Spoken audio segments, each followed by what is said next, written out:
먼저 1강부터 시작하겠습니다. 대한민국은 반도가 아니다. 팔도강산 을자형의 나라다. 우리나라는 반도란 말을 서슴없이 하고 있습니다. 이 말은 반절의 섬이라는 뜻인데 웬일인지 아무 꺼리낌 없이 하고 있습니다. 이게 무슨 얘기입니까? 지금 우리 국민은 다 같이 반도, 한반도라고 얘기를 하는 것은 이건 잘못됐다는 얘기죠. 왜냐? 우리는 반도 나라가 아닙니다. 왜냐? 동해, 서해, 남해가 있지만 이 북쪽으로는 중국 쪽으로 이 대륙으로 나라가 우리는 붙었기 때문에 이 대륙이지 여기가 반도는 아니거든요. 그런데 이 반도란 말을 우리가 모두가 사용하고 있다는 것은 상당히 잘못된 것이다. 왜냐? 반절의 섬이다. 우리나라는 반밖에 안 간다. 갇혀있는 나라다. 이렇게 스스로 인정하는 꼴이 되는 것입니다. 그래서 이 반도라는 말은 사용해서는 안 된다는 거죠. 이것을 전 국민이 하고 있다는 것은 대단히 스스로 우리가 모순을 아주 일삼고 있는 것입니다. 일제시대에 조선 반도인이라는 말을 일본 사람이 했습니다. 그렇습니다. 우리 선조들은 이 조선 반도 이런 말을 한 적이 없어요. 그런데 일제시대에 일본 사람들이부터 와서 했단 말입니다. 그러면 일본 사람들이 왜 그런 말을 했겠어요? 대한민국 너희 나라는 섬에 갇힌 나라다. 반밖에 안 되는 나라다. 조그만 나라다. 이것을 우리에게 어떤 정신적 압박을 축소, 아주 얕보고 하는 그런 한 행위였죠. 그런데 그때부터 우리 국민은 계속 반도라고 해왔습니다. 지금까지. 그래서 이런 말은 해서는 안 된다는 거죠. 우리나라는 중국, 한국, 일본 등 삼국의 한자 문화권의 나라로서 여러 가지 형태로 표기되어 왔습니다. 한문이 중국에서 한국으로 전해지고 일본으로 건너간 것인데 반도라는 말은 일본에서 다시 대륙인 우리나라에 건너온 것이죠. 그래서 모순이 많고요. 우리나라는 삼면의 바다와 아시아 대륙에 속한 지형이라는 거 아까 말씀드렸죠. 아주 이게 명확한데 이렇게 잘못 하고 있다. 그리고 기온은 삼한사원의 나라로서 기세가 아주 뛰어나 추나 추동의 계절은 세계 어느 나라에서 찾아볼 수 없을 정도로 아름다운 점이 특색이죠. 우리나라는 아시다시피 삼한사원, 3일은 춥지만 4일은 또 따뜻하고 또 추나 추동이라는 게 확실히 돼 있지 않습니까? 그래서 세계 어느 나라에 보더라도 우리나라 같은 자연은 없습니다. 그래서 아주 이런 점이 특색이다라는 말씀을 드리고, 자, 그래서 우리 선열들은 팔도강산이라는 표현을 하면서 각 도별로 도마다 그 기지를 한학으로 나타냈어요. 그런데 그 한학으로 어떻게 나타나느냐면 이렇게 우리나라의 지형을 8가지로 나누어서 전라도를 세려춘풍이라고 표현했습니다. 세려춘풍. 그 세려춘풍 의미를 보게 되면은 전라도는 세려춘풍으로서 봄에는 버드나무가 제일 먼저 샛잎이 나오니 만물이 기나긴 겨울을 지난 희망의 새싹이 나온다는 봄의 기풍을 말한 것이죠. 그렇습니다. 우리나라는 그 봄이 전라도에서부터 시작이 되는 거 아시죠?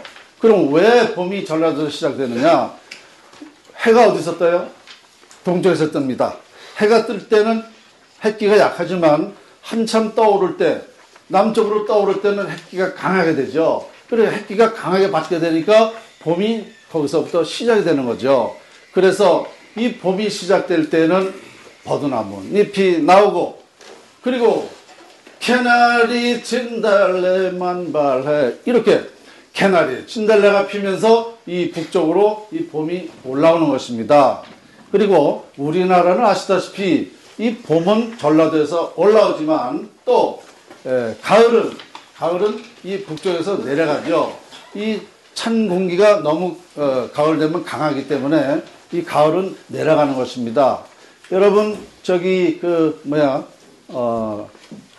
단풍 구경 어디부터 가요? 단풍 구경? 설악산부터 가죠. 그러니까 가을이 거기서 시작이 되는 겁니다. 그래서 이제 전라도 쪽으로 내려가는 거죠. 이와 같이 이 우리 전라도라는 것은 그 지방은 우리나라의 봄을 제일 먼저 알리는 곳이고 그 봄이라는 것은 그 희망의 새싹이 돋는다 해가지고 상당히 뜻있는 그런 지역입니다. 아시겠죠? 네. 그래서 이 전라도를 세려춘풍으로 표현을 했습니다.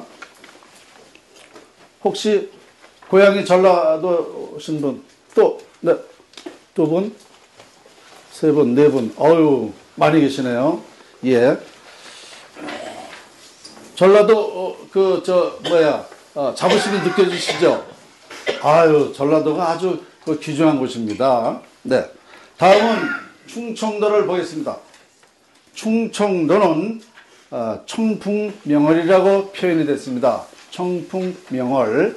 이 의미는 충청도는 청풍명월로서 맑은 바람과 깨끗하고 밝은 태양의 빛과 시고야 달빛으로 표현해서 충청도는 충청도의 기풍은 청결성을 말했습니다.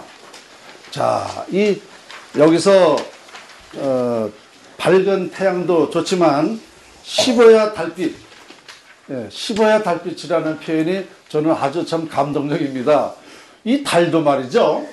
도해지서 보는 거하고 시골에서 보는 거하고 다릅니다. 왜냐? 시골에서 달을 보게 되면 뭔가 느낌이 더 좋죠.